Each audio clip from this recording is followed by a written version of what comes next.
Hollywood, the city of magic. Some find Aladdin's lamp and all their dreams come true, while others pursue the will-o-the-wisp called success, all in vain. Then travel their homeward paths disappointed. Many of you folks would like to take a trip through Hollywood, but just can't get away. Well, let us bring Hollywood to you. Here is the RKO Studio, home of the stars like Katharine Hepburn and Cary Grant. And of course, Mickey Mouse. Walt Disney innovated the way we see animation. Disney Animation made paintings come to life, and he always knew how to captivate an audience, even with his latest hit, Snow White and the Seven Dwarfs.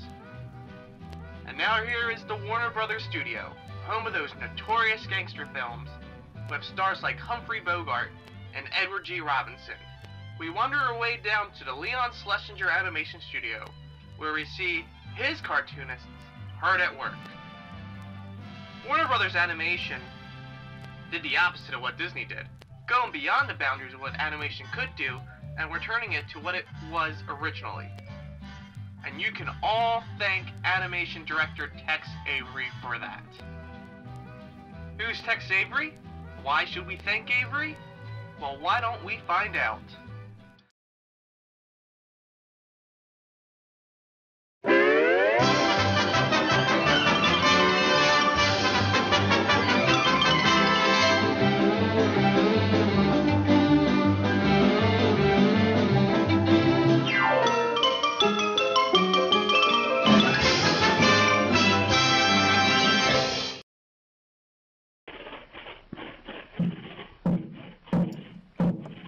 Many animation studios were trying to emulate Disney, trying to get that next Mickey Mouse. A lot of the animators were trying to have kind of this Disney influence. You have Hugh Harman and Rudy Eising with their Happy Harmonies. You have Columbia doing their Color Rhapsodies. Everybody was trying to be more gentle and cute in a way. Disney, you know, sort of has founded an empire. Tex was one of the people who was getting away from Disney, getting away from the sort of the safe humor there. There was just kind of raffishness about it that really just shattered the Disney mold. And this nice shift away from the cute Disney into something more transgressive, something more humorous, something more adult that was taking over at that time. In many of the performing arts, comedy is a metaphor for timing. He really idolized Chaplin. He loved Charlie Chaplin's character, and he loved his attitude, he loved his gags. There's a lot of unbridled energy, and especially in the timing of the gags, and especially in those comedians' movements. Like Chaplin had a lot of balletic grace, and a lot of these guys had it down to a science. Tex Avery wanted to do the same thing in his animation. While most animators would collect their pay and go home to their families at 5 o'clock, Tex would spend hours and hours, day and night, perfecting his cartoons.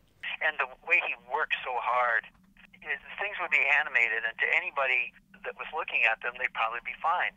But Tex was cutting frames out, throwing drawings out, working on over a moviola late at night, cutting things down so he could get as sharp as possible a timing into his pictures as possible.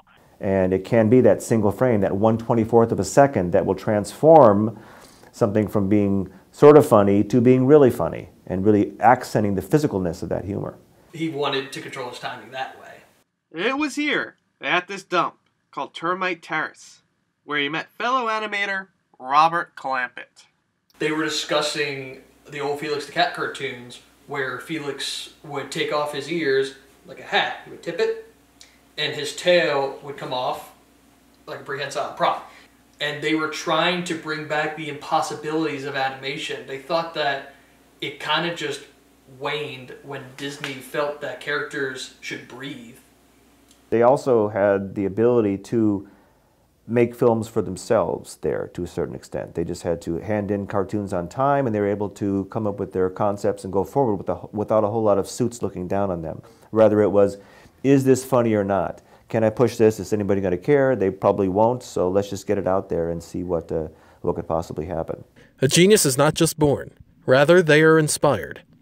For Tex, his biggest inspiration was Bill Nolan, one of the head animators at Walter Lantz. Bill Nolan, for people who don't know, invented rubber hose animation. Animation back then was kind of stilted and awkward, and figures were more rounded, and everything was more loosey-goosey under Bill Nolan. And according to some animators, Bill Nolan would kind of delegate Avery to just improvise animation and gags as it went along.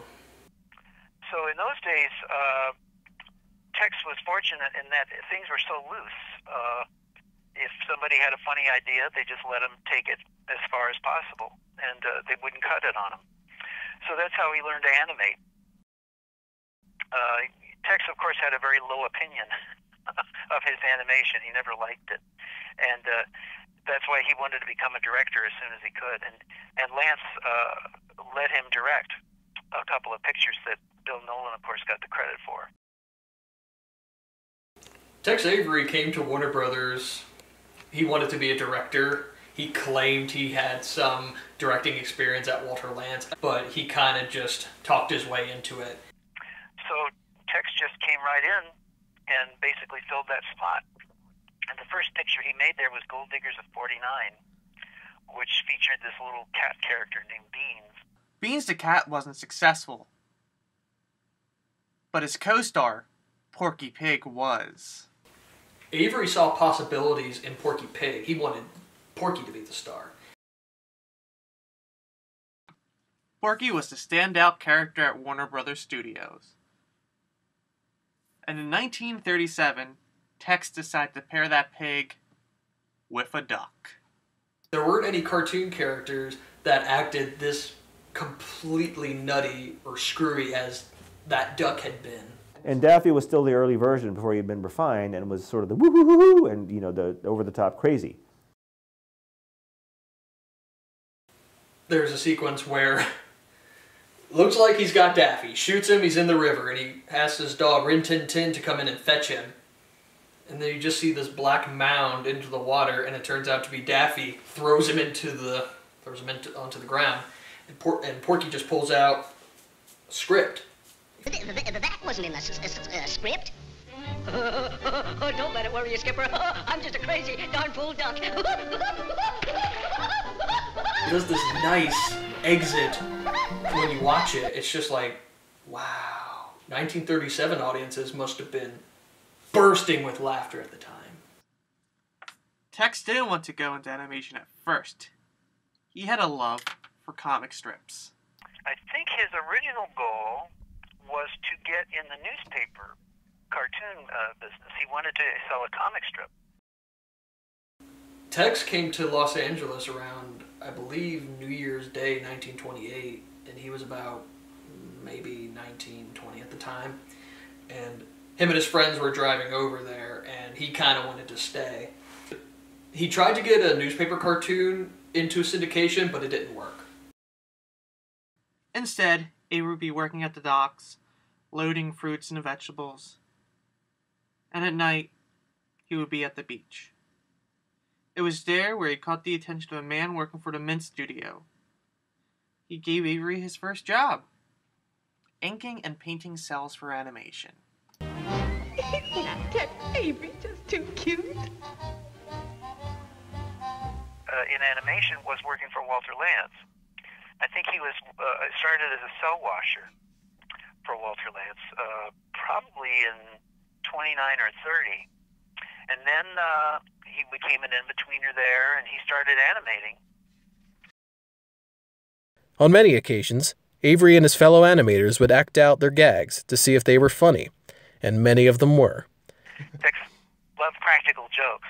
Well, there's the famous one where he would, take a decaying animal hide like a skunk or a rabbit and put it under somebody's light table so that when the light was turned on, it would kind of cook a little bit and smell up the place.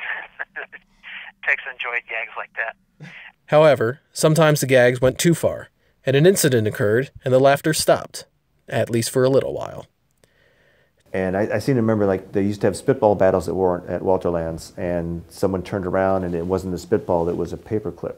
But then I read somewhere else it was a thumbtack. But I still think it was something that was pulled back in a rubber band, and Tex, and he turns around and it just takes his eye out. But this wouldn't stop him. It would influence him more.